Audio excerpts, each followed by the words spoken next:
Senang ni kalau tak reti jawab elok kena gatuk je, tahu tak? Dia dah bagi awak nucleus mass. Dia bagi isotope notation ni awak boleh dapatkan nuclear number atau mass number. 82 ni adalah Z. Kita boleh dapatkan N iaitu A adalah Z tambah dengan N 124. So ni adalah number of neutron. Soalan pertama kita nak cari mass defect which is delta M. Since kita ada mass of nucleus, ZMP plus NMN minus mass of nucleus. Pastikan semua dalam atomic mass unit U adalah delta M.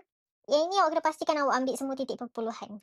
Question number 2, dia nak binding energy in mega electron volts. Kalau awak nak binding energy dalam mega electron volt, ambil je balik nilai yang awak dah kira tu. Awak tengok dekat list of constant. 1U adalah bersamaan dengan 931.5 mega electron volt per C square. Awak akan dapatlah dalam bentuk ni. Kita akan cancel C square ni. Jadi sebenarnya awak tak payah ganti pun nilai C dekat sini. Kalau awak ganti nilai C kat sini, dia jadi salah. Lepas ni kalau awak dah tahu, awak boleh jawab macam ni. As long as delta M awak dalam U, awak salin je balik nilai delta M awak tu. Kalikan terus dengan 931.5 untuk dapatkan binding energy dalam mega electron volt. Okey, apa jadi kalau soalan nak binding energy dalam joule? Kira je dulu binding energy dalam MeV. Lepas tu ambil balik binding energy yang awak kira dalam MeV ni. Tukarkan mega tu.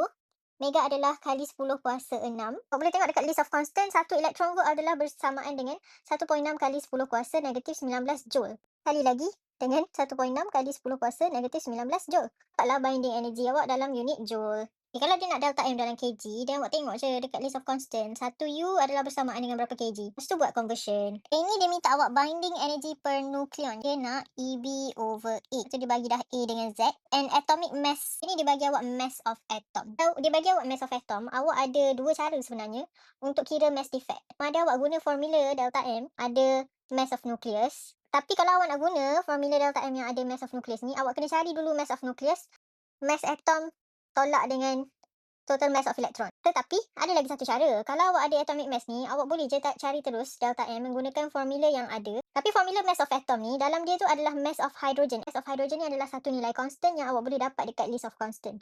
So yang ni solution kalau awak cari dulu mass of nucleus. Saya tunjuk dekat awak solution kalau awak nak cari guna mass of hydrogen. Delta M menggunakan Z mass hydrogen tambah N mass neutron tolak mass of atom. Z is 80 mass of hydrogen 1.007825. 102 minus 80 which is 122 times by tolak dengan mass of atom. So boleh masukkan terus mass of atom kat sini.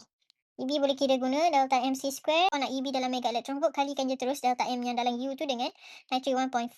Dapat EB dalam mega electron volt. Dan awak nak EB over A. Jangan lupalah bahagikan EB yang awak dapat ni dengan nuclear number 202.